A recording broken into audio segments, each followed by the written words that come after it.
It's November 1960, and celebrated writer Ernest Hemingway is heading off to his annual shooting trip with friends. But this time, something's wrong.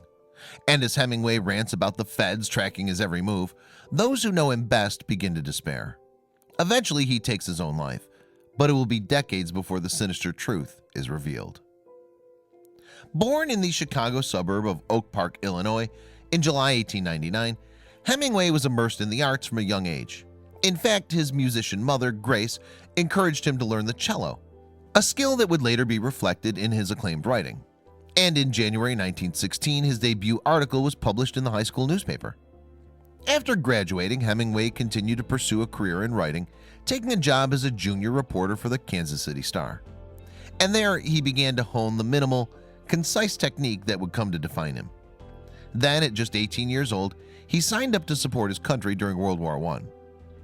After a stint in Italy, Hemingway returned home to America a changed man.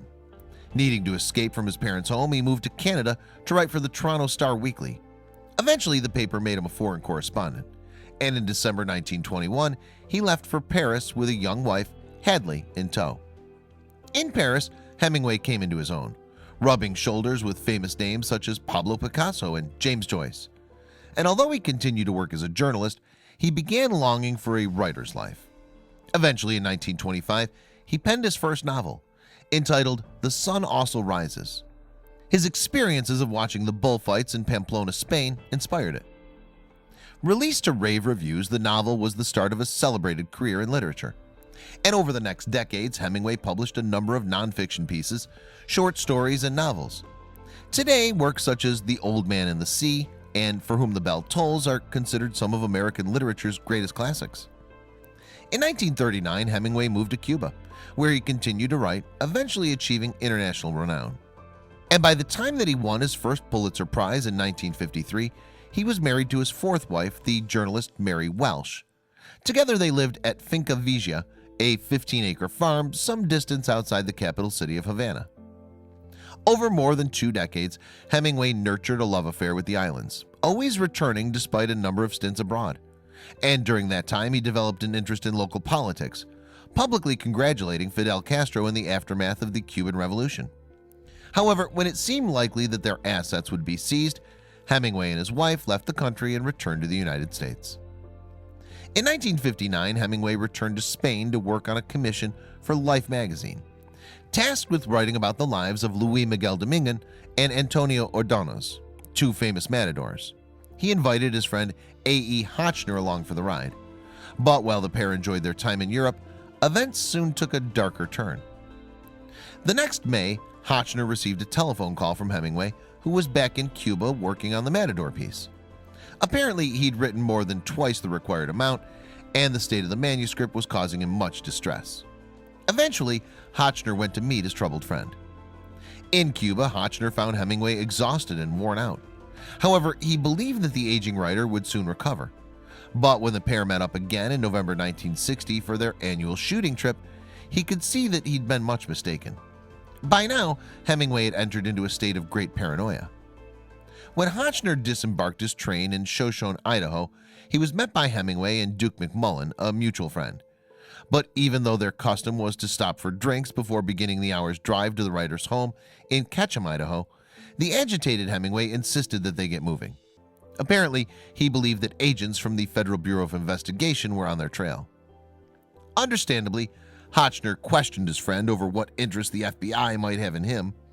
"It's the worst hell," Hemingway replied, according to a 2011 article that Hotchner wrote for the New York Times. "The goddamnedest hell. They've bugged everything. That's why we're using Duke's car. Mine's bugged. Everything's bugged. Can't use the phone. Mail intercepted." According to Hotchner, Hemingway's paranoia persisted after their arrival in Ketchum. Apparently, he asked Duke to pull over, cut your lights, when he spotted 2 men working in a bank late at night. Confidently, he informed his companions that they were auditors from the FBI busy inspecting his account. Throughout the trip, Hemingway remained on edge. At one point, he asked to leave a restaurant where they were eating dinner, alleging that more FBI agents were spying on him. According to Mary, her husband had grown despondent, unable to work on his manuscript and prone to destructive thoughts. Later that month, he was admitted to a psychiatric facility in Rochester, Minnesota, where he underwent a series of electric shocks in an attempt to cure him of his malaise. However, the treatment did not seem to help, and by January 1961, Hemingway still believed that the government was spying on his every move. In fact, he told Hotchner that there was a bug in his hospital room. And although he was temporarily released, he attempted to kill himself 4 times before returning to the facility. That June, Hotchner visited Hemingway again in hospital. There, the writer continued to claim that there were bugs in both his room and his car. Moreover, he began to bemoan the fact that he could no longer write or enjoy the simple pleasures of life. Eventually, he turned against his friend, accusing him of being an informant. On July 2, 1961, Hemingway, who'd been released from hospital, fatally shot himself inside his Ketchum home. At the time, there was a lot of speculation over what could have caused him to end his life. Was he plagued by money worries, or had he been suffering from an incurable disease? However, the truth remained elusive until 1983, when University of Colorado professor Jeffrey Myers submitted a Freedom of Information request to the FBI. Shockingly, it emerged that the government really had been keeping tabs on Hemingway for years. In fact, since the 1940s, the FBI had surveilled the writer, largely due to his close relationship with members of the Cuban government. Moreover, the spying had continued into the 1960s when agents had tracked him all the way to Minnesota. So had there really been a bug in his hospital room after all?